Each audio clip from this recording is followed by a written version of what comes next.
Hello दोस्तों, good morning. आप सभी का हार्दिक स्वागत है। एक बार फिर से हम बात करेंगे टेस्ट नंबर 12 की। आपने ज़रूर से इसका पीडीएफ डाउनलोड करके इसको सॉल्व कर लिया होगा। अब बारी है आपके मार्क्स को मैच करने की कि कितने मार्क्स आपने अर्जित किए हैं। तो सबसे पहले कॉमन एरर का क्वेश्चन है और ये जो टेस्ट है थोड़ा सा आपको विशेष आपको नज़र आएगा, बस आप लास्ट तक देखते जाएँ। बहुत सारी चीज़ें मैंने इसमें कुछ नया डाला है, वो आप देखिएगा। तो कॉमन एरर, पहला question, with 4 incidents along the line of actual control in recent weeks। तो हाल ही के सप्ताहों में, रिसेंट वीक्स में 4 इंसिडेंट्स हुए हैं, 4 घटनाएं घटी हैं एलएसी के नज़दीक, एलएसी के पैरेलल कह सकते हो। ठीक है। The India China border is witnessing the highest tension since the Doklam stand off in 2017। तो 2017 में जब डोकलाम विवाद हुआ था, डोकलाम गतिरोध बना था, उस समय से लेकर अब अगर बात करें तो सबसे ज़्यादा टेंशन ये मतलब विटनेस कर रहा है भारत। ठीक है ना। उस समय के बाद में सबसे ज़्यादा टेंशन अभी मतलब यहाँ पे फेस कर रहा है 2020 में, 3 साल के बाद। क्या तो वही टेंशन थी या अभी हाईएस्ट दर्जे की टेंशन अब देखने को मिली है? तो कोई गलती यहाँ पे नहीं है, नो एरर आपका आंसर होना चाहिए। तो पहले का आंसर तो होगा नो एरर। अगले वाले में आ जाइए। अगला क्वेश्चन है, clarifying the LAC may even provide a fresh impetus to the stalled boundary talks between the special representatives। देखो वैसे तो ये गलत होना चाहिए, बिटवीन आ रहा है, क्योंकि स्पेशल रिप्रेजेंटेटिव से जब हमने आर्टिकल पढ़ा था उस समय ज़रूर हमने देखा कि 2 देश हैं, लेकिन यहाँ पे बिटवीन है तो गलत तो होना चाहिए। लेकिन ये गलत नहीं है क्योंकि एलएसी की बात इसने की है। LAC line of actual control है और लाइन ऑफ एक्चुअल कंट्रोल का पता है आपको, भारत और चाइना के बीच है, तो 2 देशों की ही बात है, उसी के स्पेशल रिप्रेजेंटेटिव्स हैं। इस कारण से यहाँ पे कोई दिक्कत वाली बात नहीं है, बिटवीन ही आएगा।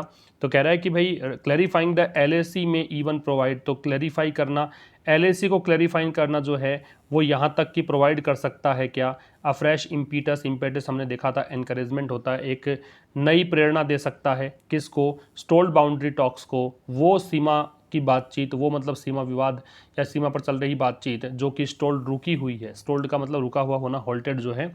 तो एलएसी को क्लैरिफाई करना यहाँ पे प्रोवाइड कर सकता है एक चांस, एक नई प्रेरणा दे सकता है कि अब रुकी हुई जो बातचीत है उसको शुरू कर सकते हैं बिटवीन द स्पेशल रिप्रेजेंटेटिव्स, विशेष जो प्रतिनिधि हैं उनके बीच। कोई गलती नहीं है, नो एरर यहाँ पे आंसर आएगा। अगले क्वेश्चन की ओर बढ़ते हैं और अगला क्वेश्चन है सेंटेंस इंप्रूवमेंट का। With both countries on the mid of an unprecedented global pandemic, unprecedented अभूतपूर्व को बोलते हैं, तो दोनों कंट्रीज जो कि अब अभूतपूर्व ग्लोबल पैंडेमिक में है, इससे सराउंडेड है।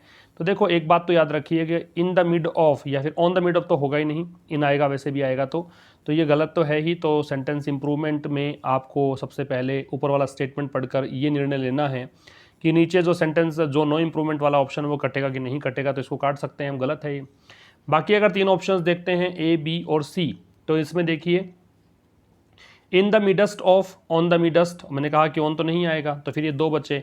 और याद रखिए इन द मिडल ऑफ होता है, इन द मिड ऑफ नहीं होता, मिडल ऑफ बनाते हैं। जब आप गूगल में इसको चेक करेंगे, सर्च करेंगे तो मिलेगा आपको in the middle of, in the midst of और in the middle of. In the middle of का मतलब होता है कोई चीज़ जो मतलब एक प्रकार से घटित हो रही है उसके बीच आप हैं, है ना, उसके मध्य में आप पहुंचे हैं। और इन द मिडस्ट ऑफ का मतलब है कोई चीज़ आपको सराउंड किए हुए है।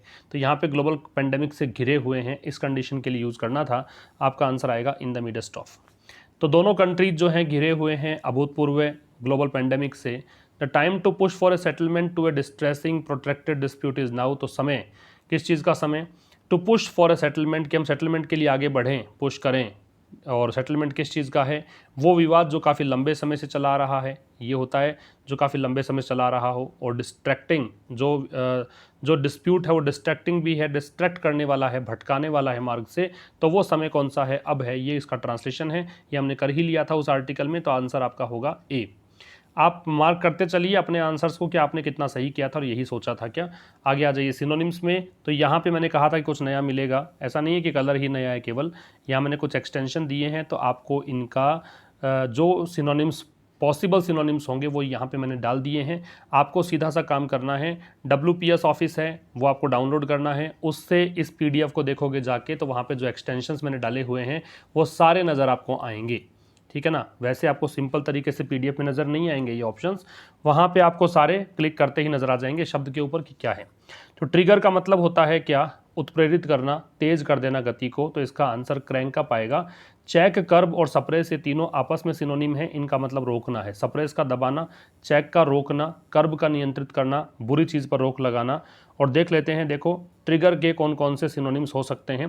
तो ट्रिगर के सिनोनिम यहाँ पे हैं, एक्टिवेट है, एक्चुएट है, क्रैंकअप है, सेट ऑफ है, स्पार्क है, फिर टच ऑफ है, टर्न ऑन है। ये सब सिनोनिम्स हैं ट्रिगर के। इसके बाद ऑब्स्ट्रैक्ट, ऑब्स्ट्रैक्ट का मतलब रुकावट डालना होता है, तो रुकावट डालने के लिए कौन सा वर्ड है, स्टाइमी है। फैसिलिटेट का मतलब होता है टू मेक समथिंग ईजियर, जो इसका एंटोनिम होगा, किसी चीज़ को आसान कर देना। जो चीज़ दुर्गम है, जो चीज़ मुश्किल है करना, उसको अगर आप आसान कर देते हो तो उसको फैसिलिटेट बोलते हैं। लिबरेट का मतलब होता है आज़ाद कर देना, ठीक है। कैटेगोरिकल कल डिस्कस किया था, स्टार्क का सिनोनिम था, अगर आपको याद आ रहा हो तो। स्टार्क का मतलब था ऑब्वियस, कंप्लीट, टोटल, एंटायर, तो उसी का था कैटेगोरिकल, एब्सोल्यूट, है ना, संपूर्ण। स्टाइमी इसका सिनोनिम है, और देख लेते हैं कि इसके सिनोनिम्स कौन कौन से और हो सकते हैं। तो इतने सारे सिनोनिम्स देखो मैंने लिखे हैं यहाँ पे, clog, cramp, encumber, fetter, hamper, handcuff, handicap, hinder, hobble, और फिर इसके बाद में hog tie, hold back, hold up, impede, inhibit, manacle, shackle, stymie दे रखा था ना, स्टाइमी, टाई अप। तो ये सब इसके सिनोनिम्स हैं, सबका मतलब रुकावट डालना, बाधा डालना, है ना, ये सब होता है। तो ये एक नया फीचर मैंने ऐड किया है, बहुत आपके काम का है। जब भी आप पीडीएफ को खोलोगे, ये पीडीएफ संभाल कर आपको रखनी है। जब भी आप पीडीएफ को WPS ऑफिस में लेकर जाओगे, तब आपको ये सब नजर आएंगे, कहीं कुछ आपको अलग से लिखने की जरूरत नहीं है। आगे आ जाइए एंटोनिम्स पर। तो अंडरपिन, अंडरपिन का मतलब होता है मजबूती देना। आपको बताना है एंटोनिम, सबसे पहली बात तो इंस्ट्रक्शन ढंग से पढ़ना है आपको, एंटोनिम देना है। तो देखो अंडरगर्ड जो है वो इसका सिनोनिम है, शोर अप है वो इसका सिनोनिम है, अपहोल्ड इसका सिनोनिम है। इन सब का मतलब मजबूती देना ही होता है, सपोर्ट करना होता है। जबकि रेज है वो नष्ट करना होता है, समूल नष्ट करना, संपूर्ण रूप से नष्ट करना अंडरपिन का एंटोनिम होगा। तो रेज आपका आंसर आएगा, RAZE। अंडरपिन के सिनोनिम देख लेते हैं कौन कौन से होंगे। तो अंडरपिन के सिनोनिम है bolster, brace, buttress, prop up, shore up, support, undergird, uphold दे रखा था ना, अपहोल्ड और अंडरगर्ड इसके अंदर, तो ये सिनोनिम्स थे इसके। इसके बाद आप आ जाइए, शोर अप भी दे रखा था। फिर आ जाइए प्रोट्रैक्टेड में, प्रोट्रैक्टेड लंबित होता है, अभी हमने देखा था, है ना, डिस्ट्रैक्टेड, डिस्ट्रैक्टिंग, प्रोट्रैक्टेड, ऐसा कुछ दे रखा था ना आपको, मैंने जो क्वेश्चन किया था हमने सोल शायद सेंटेंस इंप्रूवमेंट में। तो लंबित को बोलते हैं जो काफ़ी लंबे समय से चला आ रहा है, तो प्रोलॉन्ग्ड इसका सिनोनिम होगा, और एक्सटेंडेड भी इसका सिनोनिम होगा, एंडलेस भी सिनोनिम होगा। फ्लीटिंग क्षणिक को होता है, लंबित नहीं होता, कुछ पल भर के लिए होता है, उसके लिए फ्लीटिंग आपका आंसर आएगा।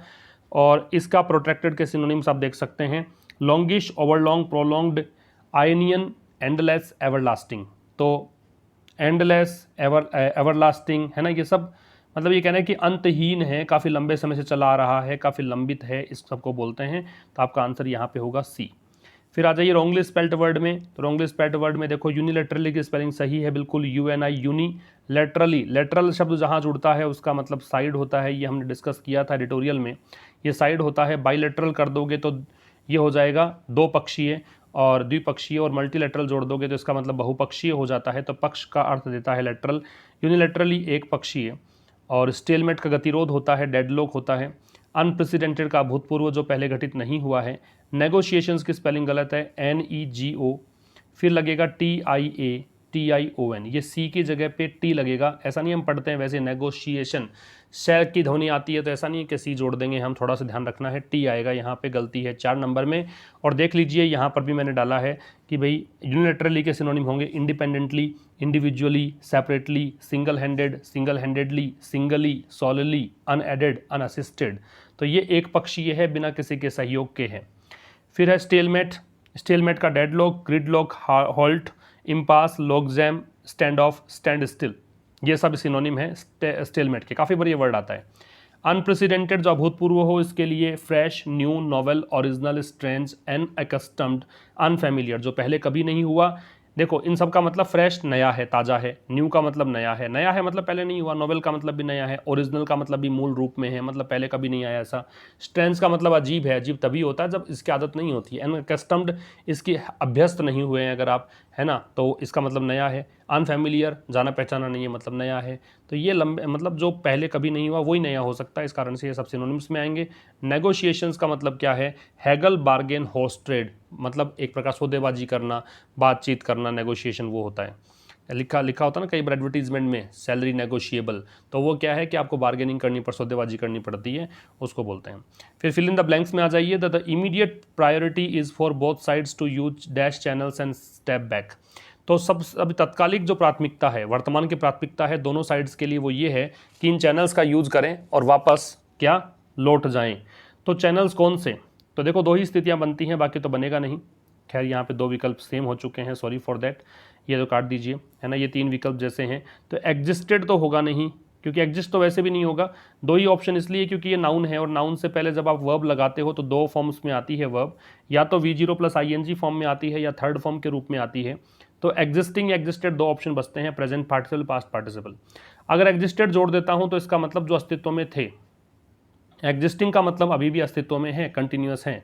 तो वर्तमान की प्राथमिकता ये है कि दोनों ही साइड्स वर्तमान में जो भी माध्यम उपलब्ध है उनका उपयोग करे, स्टेप बैक करे का मतलब विड्रॉ कर ले। तो इसलिए आएगा एग्जिस्टिंग, जो अभी भी एग्जिस्टेंस में है, जो अभी भी अस्तित्व में है। और एक प्रश्न है, India and China should grasp the current situation. India और चाइना को वर्तमान स्थिति को समझना चाहिए। ग्रास्प का मतलब समझना होता है, अंडरस्टैंड, कॉम्प्रीहेंड, है ना, ये सब होते हैं, फैदम भी हो सकता है। एज एन अपॉर्चुनिटी किस रूप में समझना चाहिए, एक अवसर के रूप में। To dash the stalled process of clarifying the LAC, किस रूप में, कि एक अवसर के रूप में। अवसर कैसा है कि आप जो स्टोल्ड प्रोसेस है, जो भी रुका हुआ प्रोसेस है, रुका प्रोसेस किसका है, LAC को क्लैरिफाई करने का, उसको ऐसा करने का प्रोसेस है, उसको ऐसा कर सकते हो, रुके प्रोसेस को क्या कर सकते हो। तो अवसर अगर है इसका मतलब पॉजिटिव रिजल्ट आएगा, पॉजिटिव रिजल्ट आएगा तो रिवाइव आ जाएगा। रिवाइव का मतलब है फिर से सक्रिय कर देना, फिर से एक्टिवेट कर देना। अब देखो रिवाइव के सिनोनिम्स कौन कौन से हैं, री animate, recharge, regenerate, rejuvenate, rekindle, renew, resurrect, resuscitate, काफ़ी बार आता है रिससिटेट, रिवाइटलाइज, रिविविफाई, रिवैक या रिवैकन, ये सब हैं। पुनर्जीवित होना, पुनः सक्रिय कर देना। इसके रिवॉक है, ये रद्द करना, कानून आदि को समाप्त करना होता है। तो abrogate, anal, invalidate, nullify, void, right of, ये सब होता है, रद्द करने को बोलते हैं। रिट्रीव है तो इसका मतलब होता है वापस से प्राप्त करना, to get back, recollect, reacquire, recapture, reclaim, recover, regain, repossess, फिर से प्राप्त कर लेना, ठीक है, फिर से उसी स्थिति में लेकर आना। रिट्रैक्ट का मतलब मुकर जाना होता है, वादे से मुकरना होता है, पीछे हटना होता है। तो back down, back of, withdraw, ये रिट्रैक्ट के सिनोनिम होंगे। तो ये थोड़े कंफ्यूजिंग ऑप्शंस मैंने डाले थे, ठीक है। तो ये आपका आंसर आएगा रिवाइव। जल्दी से आपका स्कोर आप कमेंट बॉक्स में जाकर बता दीजिए कि आपका स्कोर क्या रहा है। और अब तक 12 टेस्ट हो चुके हैं, तो 11 टेस्ट का PDF आपको मिलेगा। PDF और PDF तो मिल जाए, टेलीग्राम चैनल पे मिलता है आपको। और इसका जो वीडियोज़ हैं वो टेस्ट योरसेल्फ नाम से एक बनी हुई है प्लेलिस्ट, वहाँ से जाकर आप देख सकते हैं। चलिए मुलाकात होगी जल्द ही नए सेशन में, तब तक के लिए नमस्कार, थैंक यू वेरी मच।